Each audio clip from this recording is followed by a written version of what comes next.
Hi, everyone. So glad you're here. My name is Julie Jackson, and I'm a librarian at the Mountain View Public Library. Welcome to the parenting program, Calmer Connections, Supporting the Anxious Child with Liat Justin.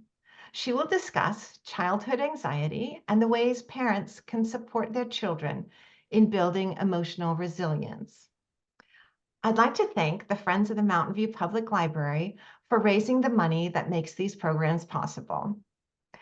We will have time for questions at the end of the program. And if you think of a question, you can also feel free to put it in the chat or you can unmute yourself. We are recording this, but I'm hoping that none of your faces and your privacy will be retained throughout. Let's see. And now I'd like to introduce our speaker. Liat Justin is a licensed clinical social worker with almost a decade of experience. She received her master's degree from New York University. Liat began her career working with families in the Bronx who experienced complex trauma and socioeconomic hardship, with the goal of strengthening the parent-child relationship and breaking the intergenerational cycle of trauma. Liat now has a private practice in New York where she provides parent consultation and coaching for parents who are struggling with how best to manage their child's behaviors, anxieties, family transitions, and other parenting challenges. So please join me in welcoming Liat Justin. Thank you so much for that lovely introduction, and thank you everyone for being here. I realize that it's not the easiest request, so totally understandable if not, but it would be lovely to see some of your faces. I find it helping with my anxiety when I can see some of the participants. So I appreciate it if at all possible, and totally understandable if not. So I wanted to start off just by kind of sharing how I wanted to structure this talk today. I find it the most kind of engaging when I can kind of go through the information that I'm hoping to give you guys, and then spend about 15 to 20 minutes at the end to answer specific questions or more personal questions that you might have about your own parenting journey, your children, anxiety.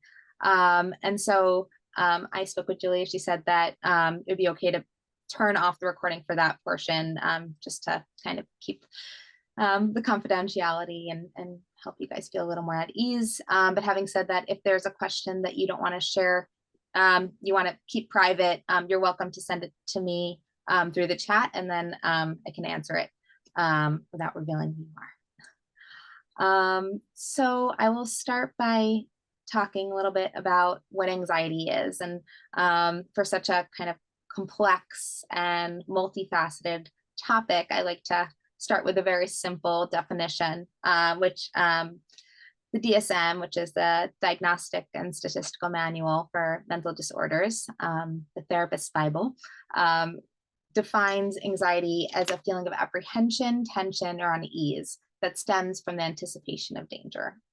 And so when we think about anxiety, it really is a protector, right? It helps keep us safe.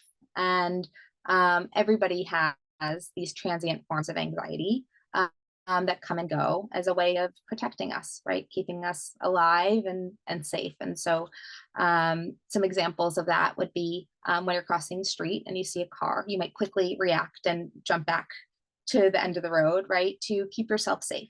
And that's your anxiety signaling to your body that something doesn't feel safe. And it's our fight or fright response of, creating safety and ensuring safety. And so really to understand that these types of anxious feelings, right? It's the same anxious feelings that kids might get before a test, right? That helps them feel more prepared and study hard, and it helps keep them awake, right? Some adrenaline gets surged in their body, and there are these physiological responses that our body has in order to, again, keep us safe and away from danger. So understanding the ways that anxiety in general and normal anxiety really is different than what we call an anxiety disorder. And I want to talk a little bit about what makes anxiety disorder. So firstly there, and I should say, if anyone has any questions as I'm talking, please feel free to chime in. I'd love for this to be as discussion based as possible.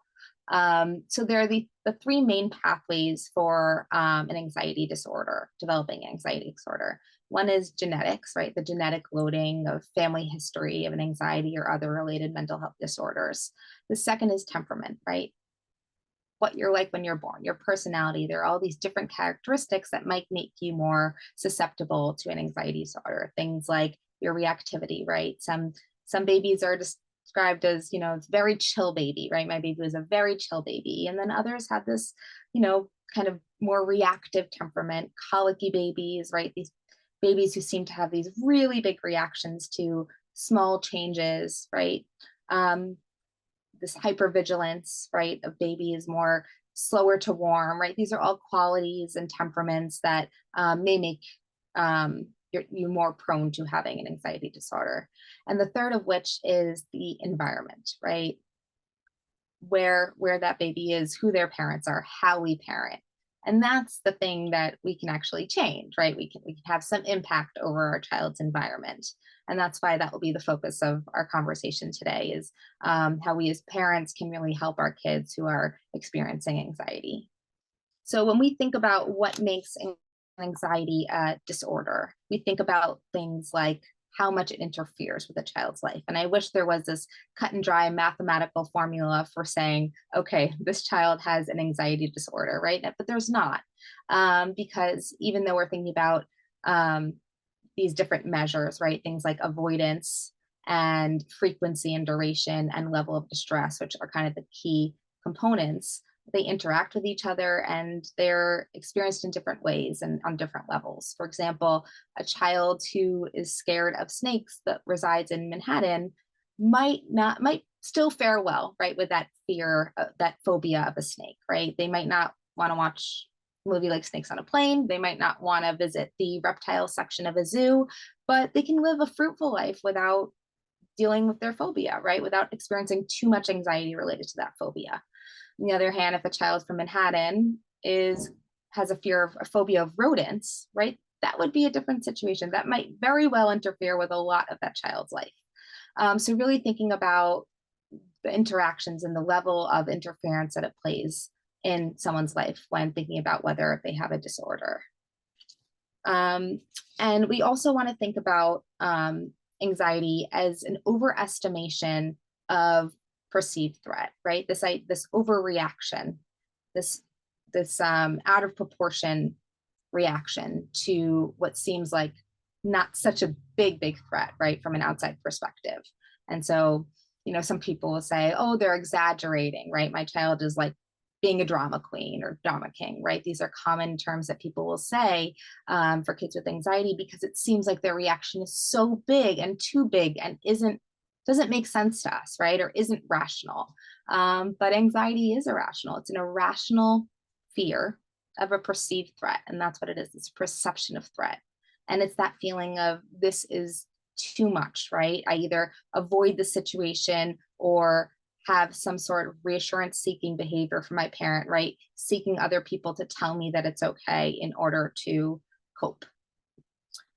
So anxiety disorders are the most common class of childhood disorders. About 1 in 8 children meet the criteria of an anxiety disorder. And often this disorder, anxiety, persists into adulthood. And there are three main parts to anxiety. One is the physiological parts, right? That's the body, right? The way that your body is experiencing anxiety. That's things like sweating, rapid heart rate, shaking, tummy aches, right? Your kid might be saying that their stomach hurts, headaches, all the kind of somatic physical experiences of anxiety in the body. And again, when we think about the ways that anxiety manifests, this is in order to be responsive, right? And reactive, right? Our heart beating sends us the signal that we need to be more awake and alert and respond to things like a threat. But when we're perceiving so much as a threat, right? This disproportionate reaction to perceived threat, our body is in constant fight or flight reaction, which has a lot of physical, issues as well as emotional, and behavioral. So the second piece is the thoughts, right? The worries that our kids have, these unhelpful, common thinking errors, right? That thoughts like, oh, my friends won't like me if I don't do this, or oh, if I get a B in on this test, that means I'm stupid, right? Or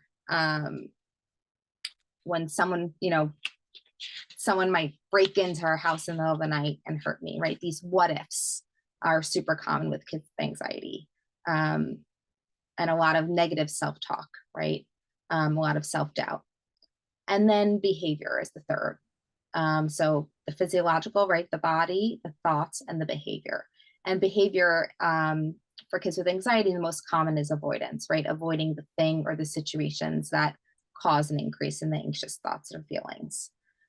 Things like not going near a feared object or situation, not separating from a parent, asking that parent to kind of stay with them or sleep in bed with them, not sleeping alone, refusing to go to someone's house, school refusal, right? These are really common forms of behavioral manifestations of anxiety. Um, Physical tics be part of an anxiety disorder? Tics, yes, tics are a form of anxiety. Yes, it's a specific type of anxiety. Similar to OCD, they kind of go within the bracket. The DSM kind of plays around with it. Sometimes they form their own separate criteria, but it is within the range of anxiety disorders, including separation anxiety as well, social anxiety. So what anxiety can typically look like in younger kids looks quite different than in adults, right? We might see frequent tantrums or crying or outbursts, a real dysregulation when asked to do something that causes anxiety, behavioral challenges. Again, the belly aches are a common one, right? That kids are feeling it in their body. And for teens, it can look like moodiness, withdrawal, reclusiveness, lack of focus, sleep issues, eating changes.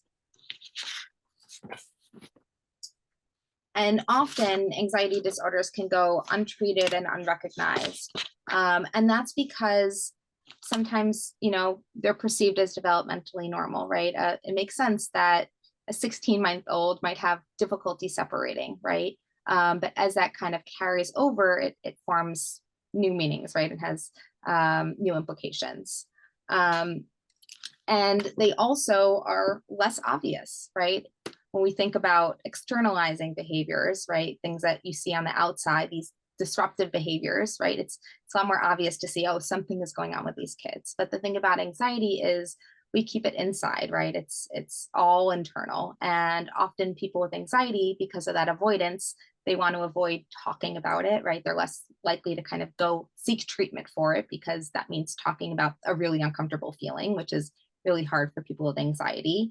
And they just avoid situations where they experience that anxiety, right? So instead of, doing the things that are going to cause them to feel anxiety, they just avoid it altogether. And this frequent avoidance, right? This kind of long building avoidance of different situations that cause discomfort leads to self-doubt, right? If I keep not going to a friend's house because I believe that I can't do it, right? That I can't handle it, that it won't be okay, then I start to think, yeah, like I can't, right? Like I just can't do this thing. Like I want to go and then I try, but then I can't. So you begin to have all this self-doubt that kind of creeps into all areas of your sense of self. And that build up over time can really negatively impact your self-esteem, right? There's something wrong with me. I can't do this thing. And I want to talk a little bit about this really interesting newish treatment over the past few years called SPACE. And it stands for Supportive Parenting of Anxious Childhood Emotions. And this treatment was created by Ellie Leibovitz from the Yale Child Study Center. And it was a new way of thinking about child anxiety because while CBT, which stands for cognitive behavioral therapy, is kind of the primary mode of treatment for adults and children, this really challenged the way that we were thinking about child anxiety and really separated it from the way that we were treating adult anxiety. In that he talks a lot about mammalian biology, right? And that we as mammals are born ill prepared for life. We cannot survive on our own. We turn to someone else, right? We have that reliance on our primary caregiver to feed us and to protect us and to keep us safe and to soothe us. And so this is very much hardwired in us as babies, right? To kind of rely on someone else. And we as parents are also hardwired to provide that source of protection, right? And this can be really sticky as kids get older. Initially, right, we are supposed to, from an attachment perspective, we're supposed to serve at this secure base, right? So a child feels safe and comforted with us. And hopefully from that is able to then safely explore the world, right? And separate from us. And what happens is when children don't have that experience of feeling safe in the world, they retreat, right? They stay close. And so they begin these reassurance seeking behaviors. And again, we in turn are then prone to respond to our child by providing that reassurance, right? So a child is feeling too scared to sleep by themselves, right? And we say, oh, okay, that's okay. So I'll stay with you and I'll sleep with you. And what happens is this reinforces this idea of, self-perception and self-doubt. Oh, I really can't sleep by myself because my parent is agreeing to do this thing with me, right? And this is what he terms as accommodations, right? The things that we do or don't do as parents to help our child not feel this terrible feeling, right? And just to really emphasize how, kind of natural and understandable it is.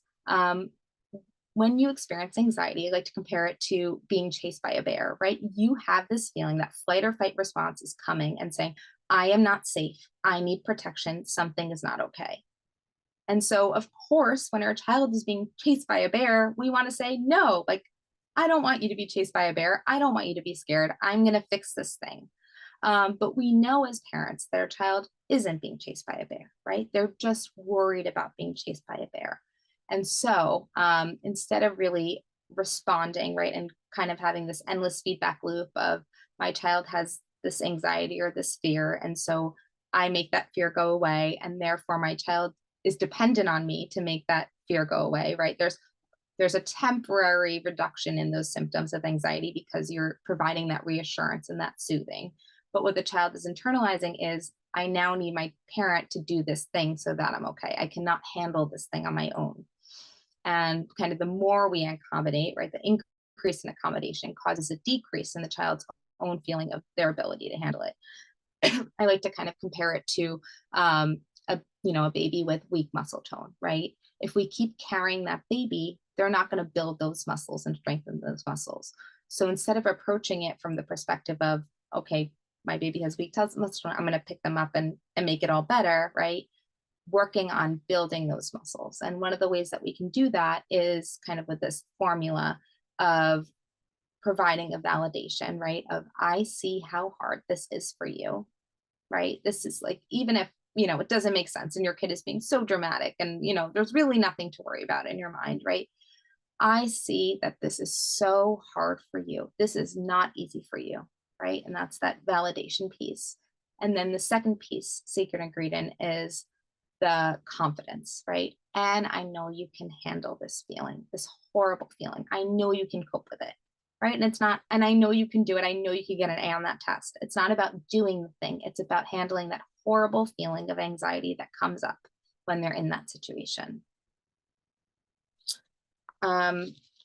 So some of the common things that, that parents can do when their children are feeling anxious, right? And again, like really thinking about the ways that this anxiety is contagious, right? My child is experiencing being chased by a bear, and therefore I'm responding, right, in turn, like they're being chased by a bear.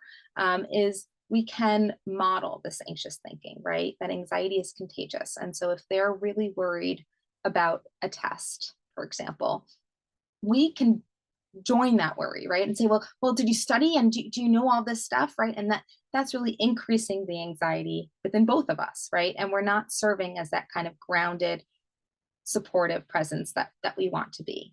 And so thinking about what we're modeling to our kids and how we're, saying things both verbally and non-verbally in those moments. And other parents might, with the best of intentions say, okay, so like, let me help you, right? Let me give you all the tools that you need, or let me quiz you, or let me, make this easier for you. And again, what the child is interpreting is, I can't handle this on my own. My parent needs to step in and do all these things for me because they know that I can't do this. And so really thinking about these small opportunities, right? It might be easier to say, okay, I'll just like help you with your homework, right? But these are small opportunities to really start to exercise with your child, exercise and strengthen those muscles in their confidence to do these things on their own, right? I see how worried you are about this test. I know you can handle that terrible worry, right? And so thinking about, the different age groups, right? I'm focusing a lot on our teens right now, but even with kids, right?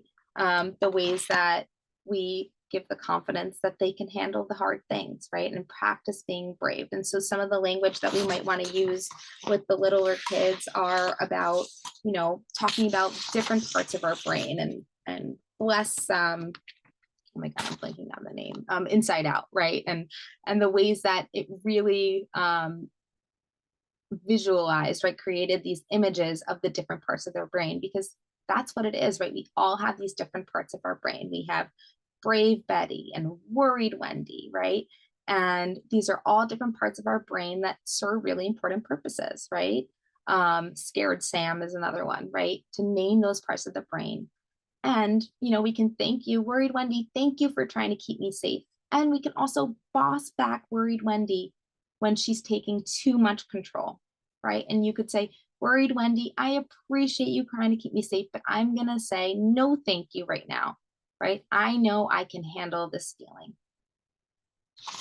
And for teens and even adolescents, like starting to talk about, just making some space for the worried, right? It might not be during bedtime, right, where we don't want all those unhelpful thoughts to come up, but maybe making a little space of having conversations like, you seemed really worried going to school today. Do you want to talk a little bit about that, right? Do you want to tell me what's going on? Maybe doing a worry journal, right? Helping them start writing their feelings out. Just creating some sort of space and modeling, right? And talking about your own times where you felt really worried about something or something wasn't so easy for you, and the ways that you bossed back or came through it, right? We're so worried about talking about our kids' worry that, oh, we're going to start talking about it and then that's just going to make them more worried. But it is so much the elephant in the room. And to be able to be with our kids' worry and to say and express to them, both again, verbally and non-verbally, like, yeah, it's just a feeling. And that feeling is real and it's hard and it's just a feeling. And, you compare feelings like waves, right? They come and they go and they're really big ones and then they kind of fizzle out, right? And, I like to tell parents, like, ask your child to think about their last birthday and what feelings came up on their last birthday. Hopefully it was a good birthday, right? And they were really, really happy and they enjoyed it so much.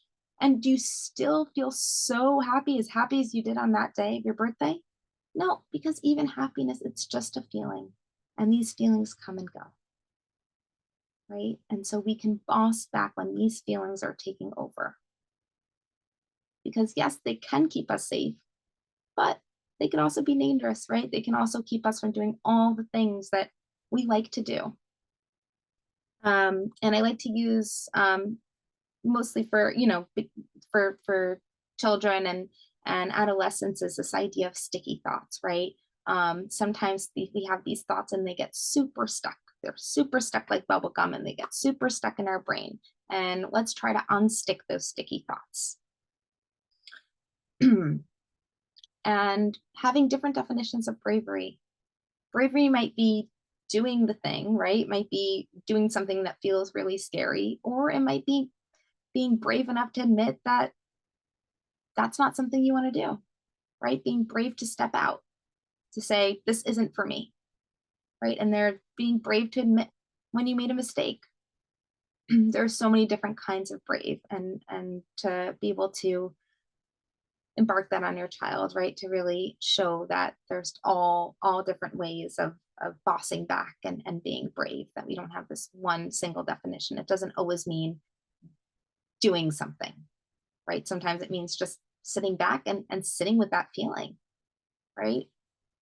Sitting with that worry and letting it come and go. I think so often as parents, we want to avoid our kids worrying, right? It's really hard to see, especially when that manifests in screaming or crying, right? Or having a really hard time or not wanting to do something. And again, these are just feelings and they're just worries. And they don't have to take up so much power. And the less kind of overwhelming power we give them as parents and overwhelming attention we give them, right? And it's not invalidating. It's not saying, oh, you're fine. Oh, a kid falls or is scared to do something. And we say, oh, it's fine. It's not that big of a deal. You're fine, right? That's such an invalidation of feelings. And the kid is alone with the feelings. It's saying, I see your feeling. I get that way too sometimes, right? And then I remind myself it's just a feeling and I can cope with that feeling and I can do really hard things. Any questions or thoughts so far? Yeah, I see. Yeah, I had a question about anxiety amongst teens. So you might see all the symptoms, as it were, of them having anxiety, but they're not telling you why they're anxious or what's causing their anxiety. How do you, they're not talking to you, they're not telling you, they're just like being, burst of anger or whatever, but there's anxiety in there. How do you approach that? Because they don't want to tell you because they don't want you to fix it or whatever, but they don't even want to share that something is causing anxiety. How do you approach that situation? Yeah, that's a great question and a great point. And I think, again, the ways that anxiety can manifest is it could be pretty unbearable to talk about anxiety, right? That's anxiety provoking in itself. And I think that so often as parents, we're like, no, like, tell me what's wrong. I know something's wrong and I can help you fix it, right? If you just tell me. And sometimes kids are just too not ready to share, right? Or don't even want to think about it, right? And want to believe that they don't have anxiety, that they're not worried about anything. And I think that when there's so much focus on, what is happening, kids can get really scared. And so one of the ways that, you can approach it in a softer way that might open up the conversation is to start talking about yourself, right? To put less focus on them and to start talking about your own worries and your own anxiety, in a developmentally appropriate way. You might not want to share a specific situation that, that would make them uncomfortable.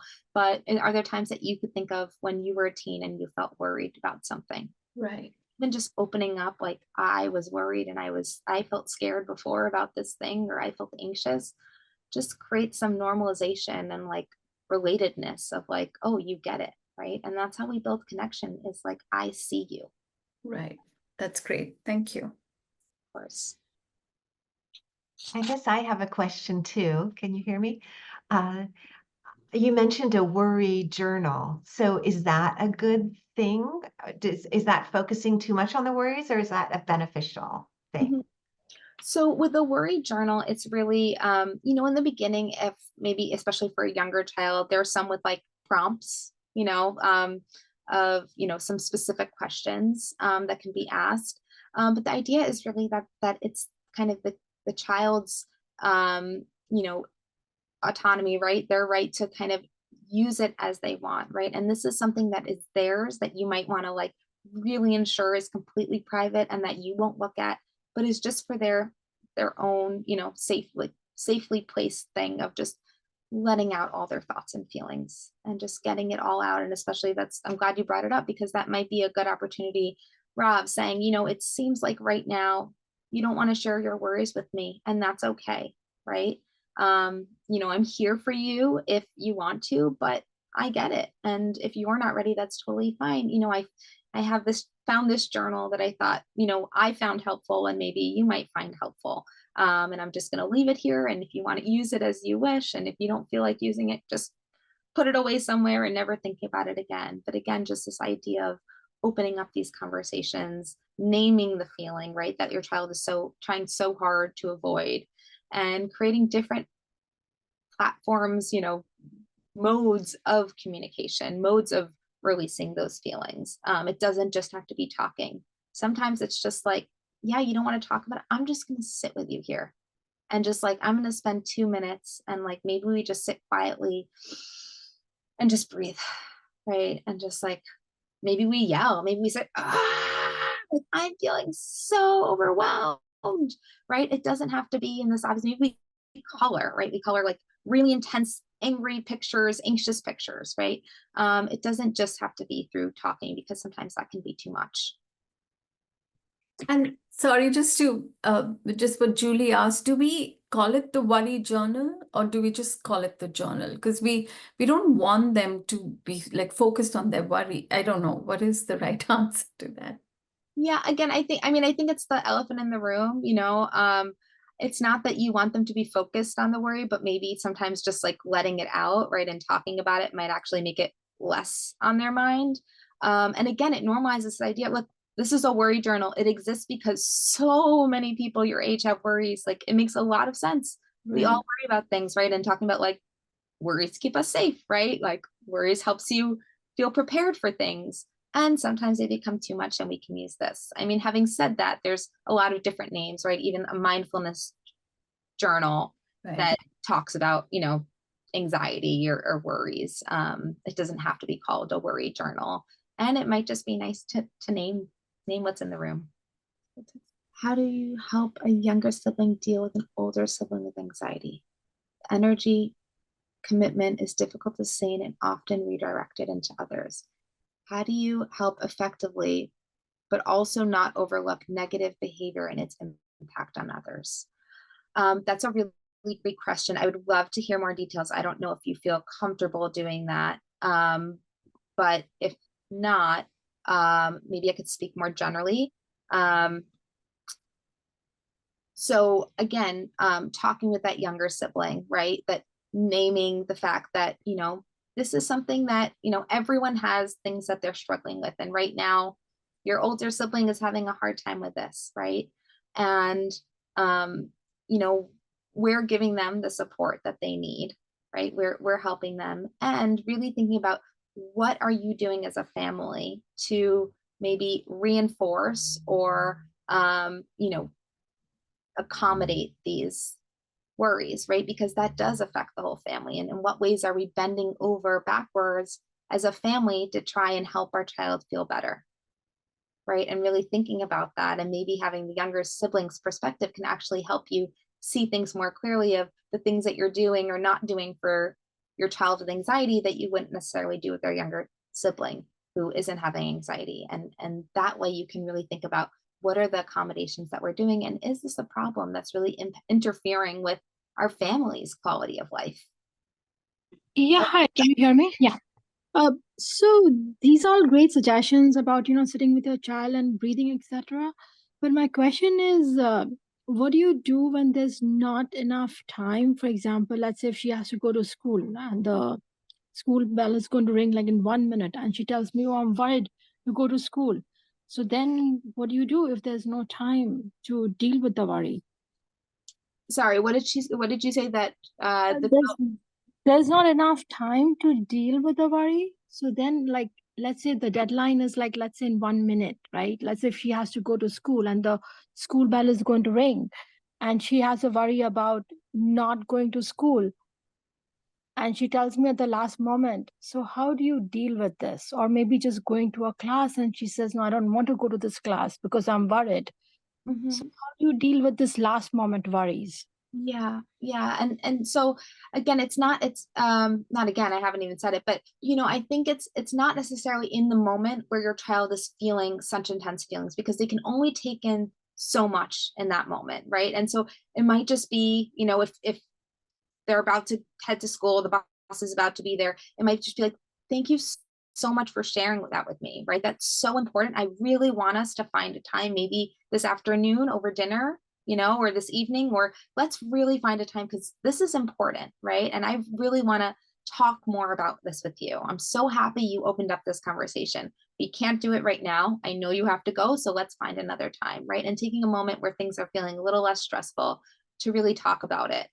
Um, in the case where the worries are coming up last minute, again, taking a moment of, when it's not in the heat of the moment, to say, I find that as we're going out the door, you start to feel all these worries. And I'm wondering if we could start to talk about them and make a certain time in the day where we can just let all of our worries out and really talk about them together, so that they don't come when we can't talk about them, right?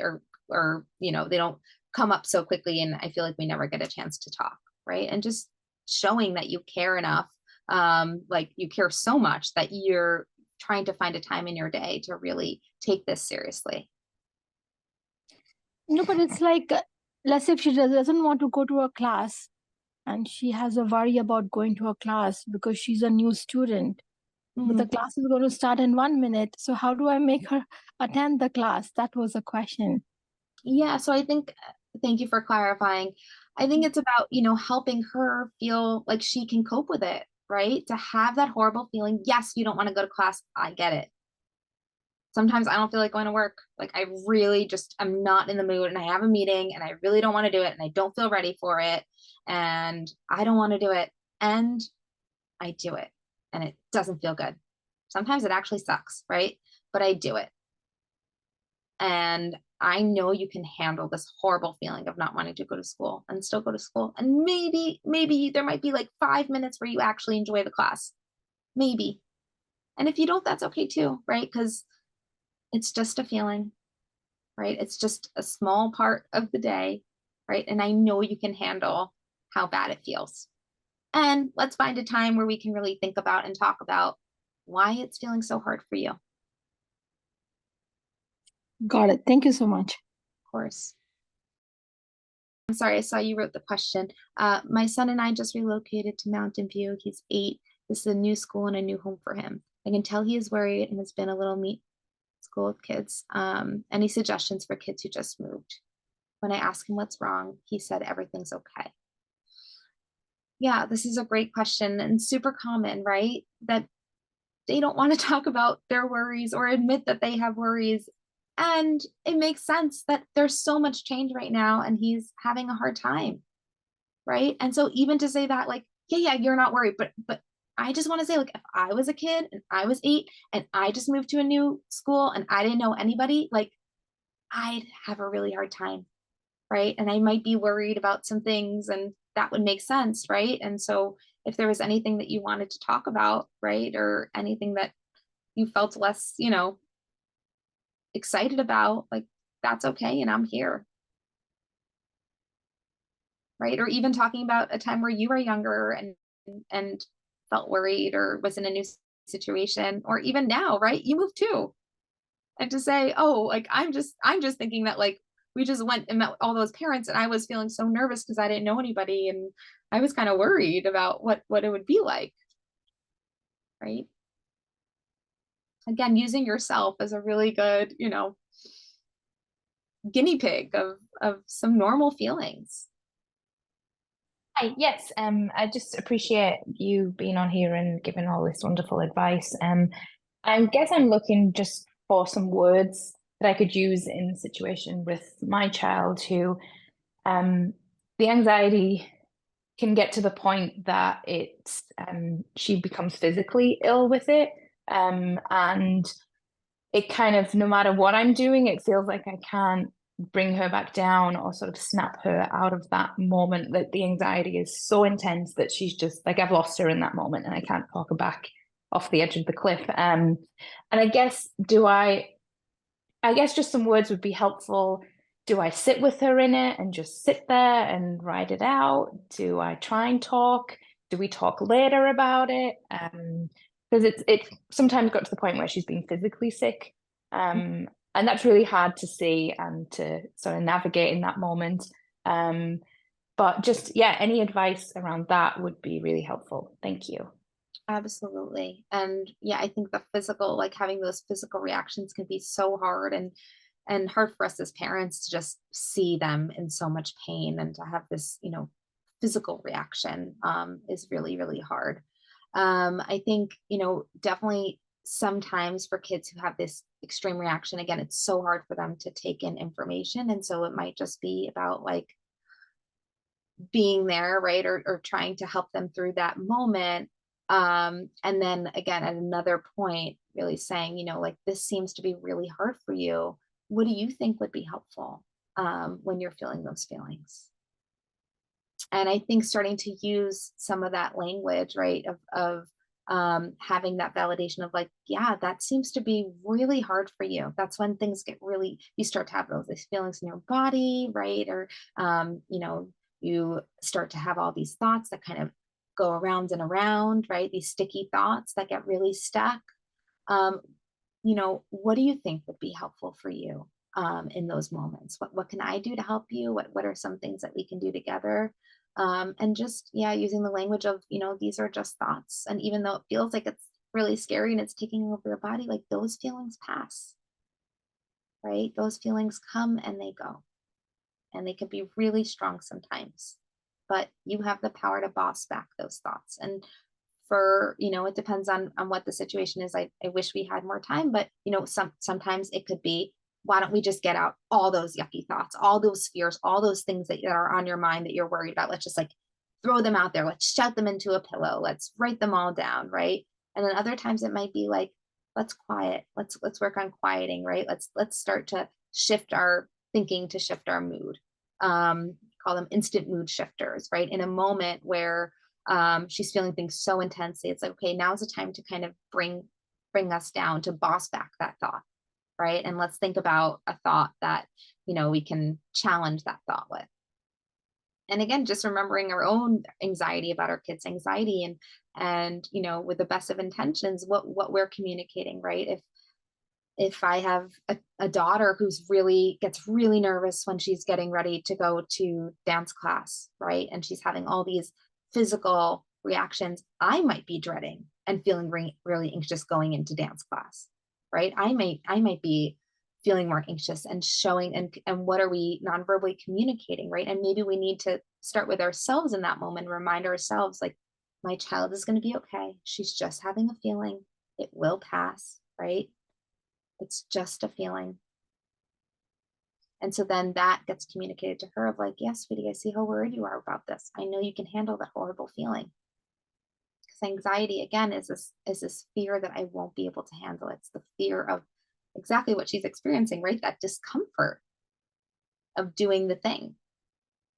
And so helping for her to feel more confident in her ability to handle that feeling is going to, help her feel less anxious and give her the confidence that she can handle the feeling.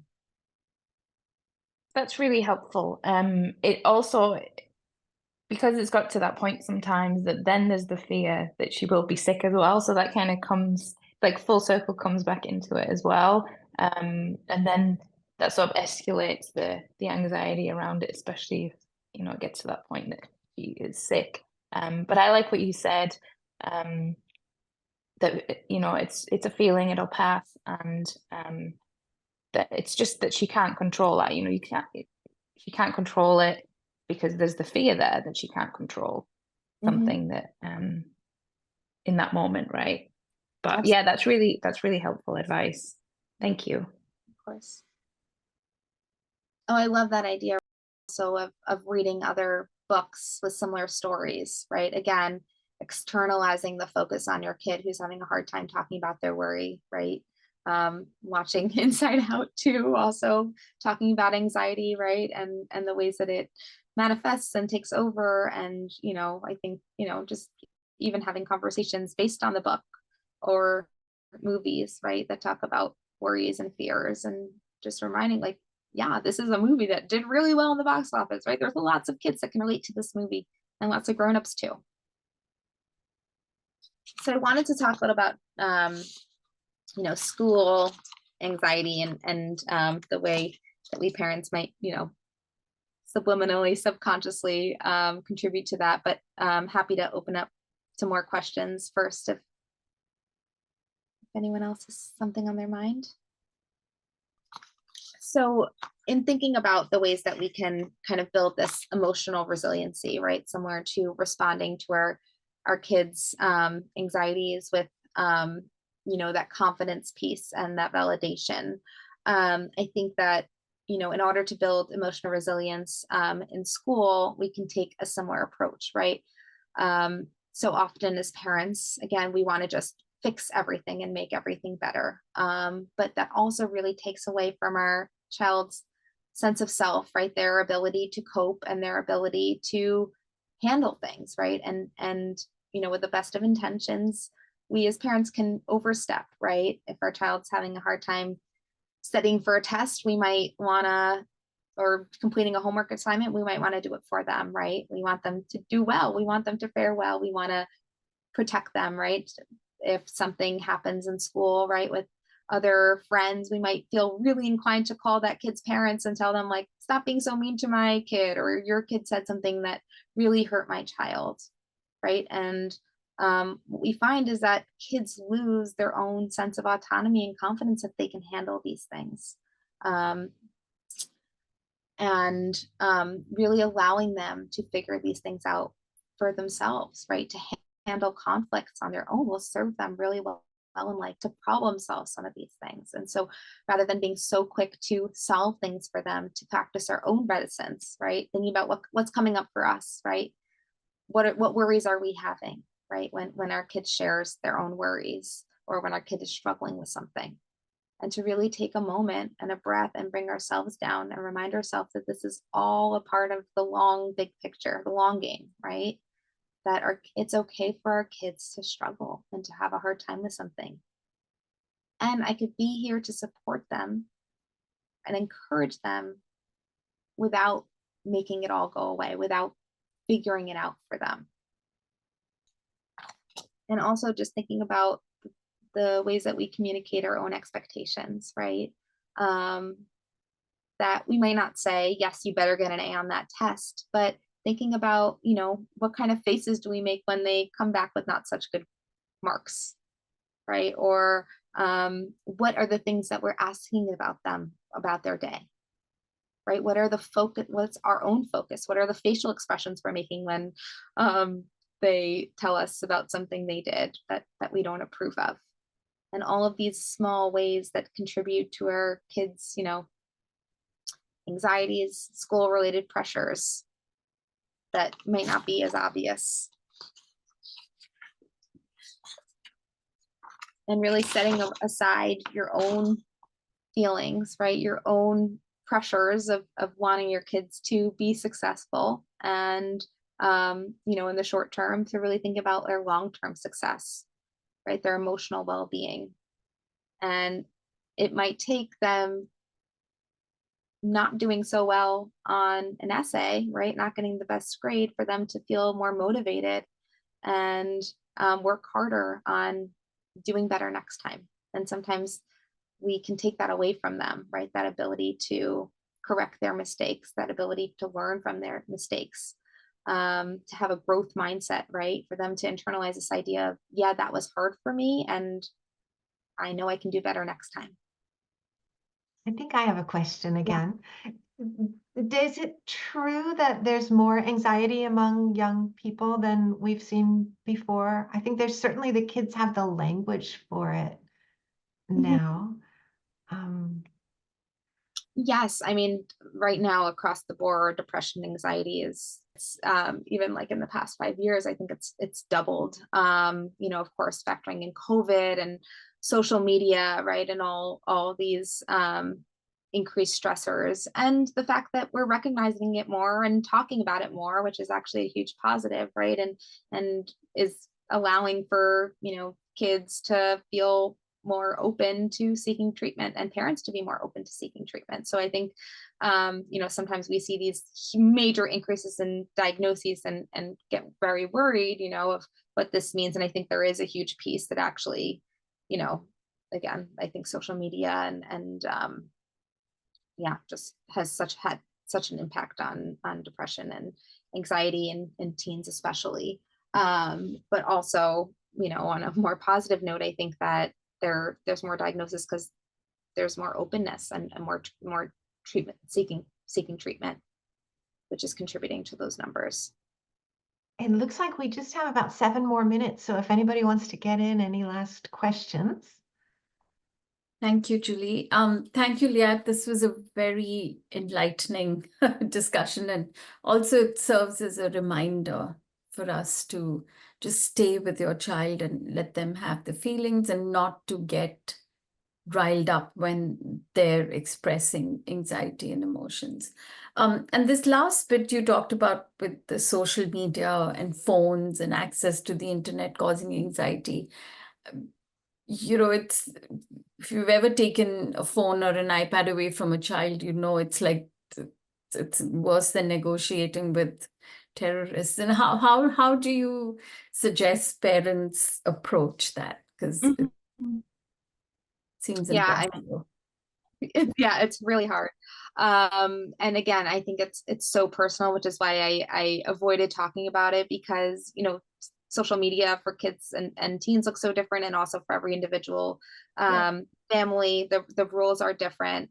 But again, I would just urge you to really think about what is my purpose, right? What is my big picture reason for making the choice that I'm making to take away the iPad, to refuse for them to use social media, maybe time limits on these things. And am I not doing this thing, right, because I'm worried that my kid's going to have a feeling about it, right? Am I not holding this boundary or setting this limit with my kid because I know they're going to freak out? And I can totally empathize as a parent that, like, sometimes it's like, okay, just I need quiet, or I can't deal with the freak out right now, like take it. But really thinking about, on the longer, right, bigger picture, right? And these like constant, build up of just giving in because I don't want my kid to have a feeling about it, again, sends the message of my kid of, my feelings are too big and too scary that my parent is willing to do whatever it takes for me not to have that feeling. And that goes for tantrums and anxiety, right? And that's too much power for a kid to hold, and too much for a feeling to hold, that feeling is changing the way that you're setting, intervening with your kid and changing your boundaries and your limits. So really thinking about that and just feeling confident, like my kid can have this really big reaction and have a really hard time, and that's not reflective of whether my limit makes sense, right? And so holding to, I love my kid enough that they can be mad at me right now, that they can have this really big feeling that feels really hard to see, and I love them enough to bear it, to tolerate it, to let them have that feeling.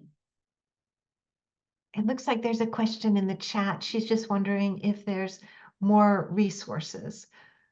On the space treatment, on social media, on what specifically? And I should mention, with 3 minutes left, and you're always welcome to email me with any follow-up questions or personal questions that maybe you didn't feel quite comfortable talking about here. And if there's anything you want to know more about or learn more about, I'm happy to connect you to the right resources. Is it possible, Julie, for you to share my email with everyone, or just my you could say the flyer or whatever? Just oh, so sure. I'm happy to, if you're okay with that. Of course. So when you were talking about it's okay for the kids to have feelings, but you would still perhaps recommend them not to be on social media. And because like social media, that is the problem with it, is that it's bringing up a lot of feelings, right? And so, I mean, I think like yes, we can ban it all together, right? But let's treat it like candy, or, you know, I mean, first of all, if all the other kids are having candy and you're telling your kid not to have candy, like that's really hard. But like maybe we have a conversation about why candy is bad for you, and maybe it's about moderation. Maybe it's just, you know, I mean, I believe in candy, so in moderation I do. So but I mean, in terms of social media, like what's more important is to have the conversation and to have a collaborative conversation and be like, I don't know, like this is the information out here and we're having, you know, we're talking about what's best for you and we're still figuring these things out, and let's come up with a solution that feels good for both of us. Or if they are on social media, maybe you say like, hey, like you were just on, I know you were just on social media for a little bit, like how are you feeling? Let's check in. Like how are you feeling in your body? Oh, like you're feeling a little more yucky, right? What do you think that's about, right? And what are they looking at on social media, and what groups are they connected to, right? Again, it's so specific and personal, and you know, if they're following woodworking, you know, people, and like that brings them joy and they're learning new skills. Same with YouTube, right? There's a lot of cool stuff on YouTube, and there's a lot of dangerous stuff, and you know, unhealthy stuff. So again, I think it's just about having those like open conversations and communication. That sounds great. Thank you for clarifying that. Of course. Thank you so much, everyone, for joining us. And thank you, Liat. I'll send out the link to the recording. It's just going to be a private link among us. But if you have questions, I'm also going to include Liat's email address, so you can reach out to her too. Thank you, everyone, for your time. Thank you for your questions and your engagement. I so appreciate it.